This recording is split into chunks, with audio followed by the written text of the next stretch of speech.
ताज्या घडामोडी पाहण्यासाठी सी24 तास या यूट्यूब चॅनलला लाईक करा, शेअर करा, सबस्क्राईब करा आणि बेल आयकॉनवरती क्लिक करायला विसरू नका। नांदेड शहरामध्ये काल मध्यरात्री झालेल्या खुनी गँग वॉरमध्ये तिघांचा मृत्यू झालाय। या घटनेमध्ये जखमी असणाऱ्या एकाला रुग्णालयामध्ये दाखल करत असताना एका मैताच्या भावानं चाकून वार करून संपवलं आहे। नांदेडमधील साई लाला गँग आणि सदा गँग या दोन गँगमध्ये हे टोळी युद्ध झालंय। दोनही गँगमधील मयत आणि साथीदार हे सर्व पोलिसांच्या रेकॉर्डवरील गुन्हेगार आहेत। त्यांच्यावरती हद्दपारी MPDA अंतर्गत देखील गुन्हे दाखल आहेत आणि या गँग वॉरमुळे आता नांदेडमधील कायदा आणि सुव्यवस्थेचा प्रश्न ऐरणीवरती आलाय। सर, काय घटना घडलेली आहे नांदेडमध्ये? ते रात्री जवळपास 1:30 वाजता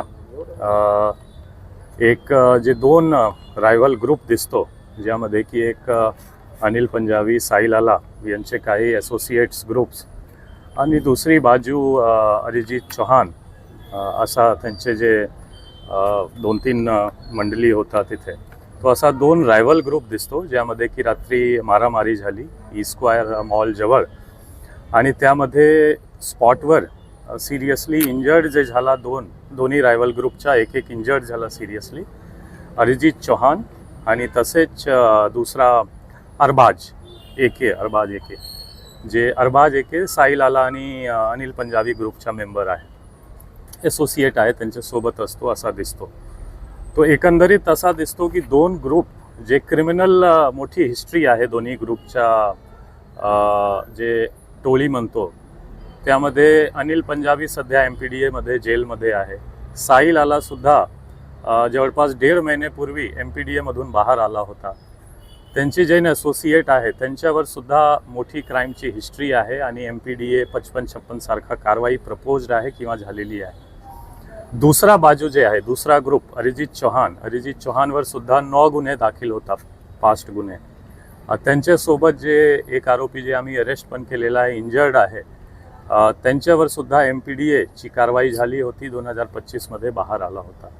तो एकंदरीत दोन्ही गँगवर मोठी क्राईम हिस्ट्री आहे आणि पोलीस करून जे स्ट्रॉंगेस्ट पॉसिबल प्रतिबंधक कारवाई सुद्धा झालेला होता MPDA आणि हद्दपार सारखा। आणि ह्या दोन्ही गँगची रायव्हलरीमध्ये ई स्क्वायर जवळ रात्री इन्सिडेंट झाला आणि जे अनिल पंजाबी साई लाला ग्रुपच्या 2 मेंबर असोसिएट्स म्हणू शकतो आपण, अरबाज आणि आवेज, हा दोन्हीची डेथ झालेली आहे एक बाजू, दुसरा बाजू अरिजित चौहानची पण डेथ झालेली आहे। असा एकंदरीत 3 डेथ हा इन्सिडेंटमध्ये झालेला आहे। हॉस्पिटलमध्ये एकाचा खून करण्यात आला। हा असा आहे की ते ऑलरेडी 2 जे आहे मोस्टली इथेच सिरियसली इंजर्ड होता आणि आवेज पण सिरियसली इंजर्ड होता। त्यांना सिव्हिल हॉस्पिटल फर्स्ट गेला जवळ असताना, नंतर रेफर झाला विष्णुपुरी आणि विष्णुपुरीमध्ये ते ऑलरेडी सिरियसली इंजर्ड कंडिशनमध्ये गेला होता आणि तिथे ऑलरेडी अरिजित चौहानचे भाऊ आणि वडील जे अरिजित चौहानची डेड बॉडी मॉर्चरीमध्ये शिफ्ट होत होता तिथे ऑलरेडी होता आणि तिथे पण त्यांच्यावर वार झाला।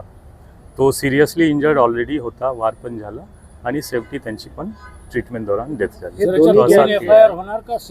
2 FIR होणार, त्यामध्ये दोन्ही क्रॉस FIR होणार मर्डरच्या आणि भाग्यनगर पोलीस स्टेशन हद्दमध्येच दोन्ही FIR होईल, क्रॉस FIR होईल। एक अरिजित चौहानची फॅमिलीची तक्रार आणि दुसरा जे आवेज किंवा अरबाज हा दोन्हीपैकी एक FIR फिर्याद घेऊन आपण FIR करणार। हॉस्पिटलमधल्या इन्सिडेंटचा FIR होणार का? हॉस्पिटलच्या इन्सिडेंट काय आहे, आपण स्टार्ट ऑफ इन्सिडेंट जर बघू तो भाग्यनगर पोलीस स्टेशन ज्युरिस्डिक्शन आहे जिथे इंजुरी झाली आणि सबसिक्वेंट इव्हेंट तिथे आहे, म्हणून आपण स्टार्ट ऑफ जे इन्सिडेंट आहे ते बघतो आणि तो पण FIR भाग्यनगर पोलीस स्टेशन। दोन्ही जे गँग आहेत ते धुरंधर चित्रपट पाहून निघाले होते अशी माहिती? दोन्ही गँग नाही, फक्त 3 जे अरिजित चौहान आणि त्यांच्यासोबत 2 लोक, हा एक बुलेट गाडीवर गेला होता आणि मूव्ही घेऊन बघून ते बाहेर आला होता आणि ते जवळपास 1 ते 1:30 वाजे जे शो कंप्लीट होतो त्या वेळ जे आहे त्याच्याच दौरान हा इन्सिडेंट झालेला आहे। काय आरोपी ताब्यात आहेत सर? जवळपास आपण 4 आरोपी आतापर्यंत ताब्यात घेतलेला आहे।